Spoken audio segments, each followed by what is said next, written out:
Հաջորդիվ ամբիոնի մոտ եմ հրավիրում միասնություն թևեր կուսակցության կառավարման խորհրդի անդամ պարոն Դավիթ Անվանյանին։ Խնդրեմ։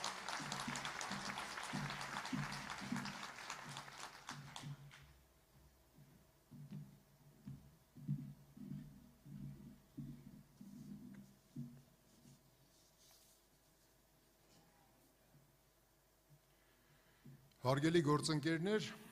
սիրելի հայրենակիցներ, մենք այսօր հավաքվել ենք այստեղ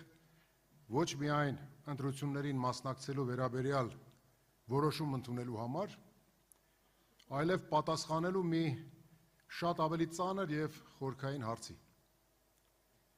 Արդյոք 44 օրյա պատերազմում պարտության, տարածքային ամբողջականության խախտման և Արցախի կորստի հետևանքներով ծանրացած իրականության, խոցելի անվտանգային համակարգի և աճող արտաքին ճնշումների պայմաններում հնարավոր է պահպանել պետությունը։ Եվ եթե այո, ինչպես, ինչպիսի աշխարհաքաղաքական կշռով և ինչպիսի տնտեսությամբ։ Այսօր մենք ապրում ենք մի տարածաշրջանում, որտեղ անվտանգությունը, քաղաքականությունը և տնտեսությունը այլևս հնարավոր չէ տարանջատել։ Իրան-ԱՄՆ և Իրան-Իսրայել հակամարտության սրացումը միայն ռազմական կամ դիվանագիտական զարգացումներ չեն։ Դրանք էներգետիկ հոսքերի վերադասավորում են, տրանսպորտային ուղիների վերագծում և կապիտալի տեղաշարժերի կտրուկ փոփոխություն։ Եվ այս ամենը նշանակում է, որ մեր տարածաշրջանը դառնում է ոչ թե պարզապես անցման գոտի, այլ մրցակցության, ճնշման և վերահսկման տարածք։ Միևնույն ժամանակ մենք ունենք ևս երկու իրականություն, որոնցից չենք կարող փախչել։ Առաջինը, մեր անմիջական հարևանները, Թուրքիան և Ադրբեջանը, մեր նկատմամբ չեն վարում բարեկամական և նույնիսկ չեզոք քաղաքականություն։ Նրանց տնտեսական ծրագրերը, հաղորդակցային նախագծերի վերաբերյալ միջանցքային պատկերացումները չունեն Հայաստանի մասնակցությամբ տարածաշրջանային փոխկապակցվածության ձևավորման նպատակ։ Դրանք կառուցվում են Հայաստանը շրջանցելու, նրա տնտեսական դերակատարությունը նվազեցնելու և այնպիսի կախված համակարգ ձևավորելու համար, որտեղ մեր ինքնուրույն որոշումները սահմանափակված են։ Եվ խոսքն ամենևին միայն տնտեսական մրցակցության մասին չէ։ Խոսքը տարածաշրջանային քաղաքական կառուցվածքի մասին է, որտեղ Հայաստանը դիտարկվում է ոչ թե որպես ինքնուրույն սուբյեկտ, այլ որպես վերահսկվող տարածք։ Մյուս կողմից, մեր եղբայրական Վրաստանում, որի միջոցով այսօր անցնում է Հայաստանի արտաքին տնտեսական շնչառության հիմնական ուղին, ժամանակ առ ժամանակ օբյեկտիվ կամ իրավիճակային պատճառները ի հայտ են բերում մեր տնտեսության կառուցվածքային խոցելիությունը։ Մի քանի օր փակված ճանապարհ, մեկ սահմանային խցանում կամ սահմանափակում և Հայաստանի ամբողջ տնտեսությունը կանգնում է անորոշության առջև։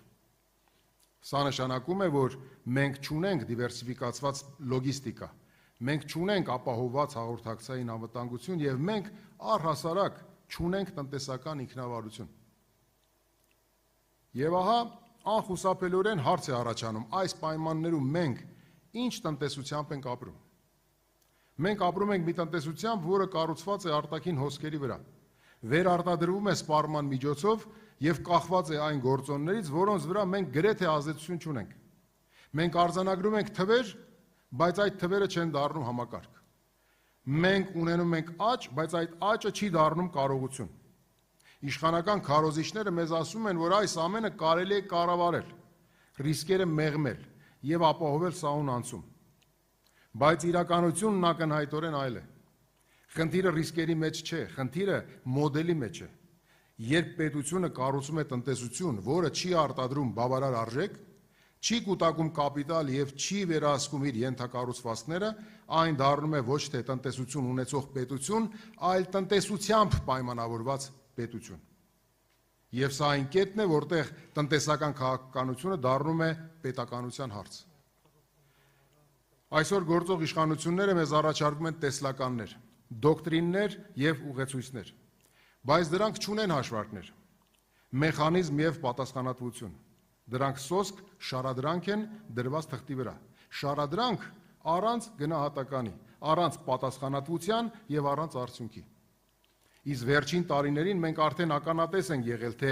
ինչ է լինում, երբ պետությունը կառավարվում է լոկ շարադրանքով եւ լոզունգներով։ Մենք տեսել ենք պատերազմ, հազարավոր երիտասարդ կյանքերի կորուստ, Արցախի կորուստ եւ հայաթափում, անվտանգության համակարգի փլուզում եւ տարածքային ամբողջականության պահպանման անկարողություն։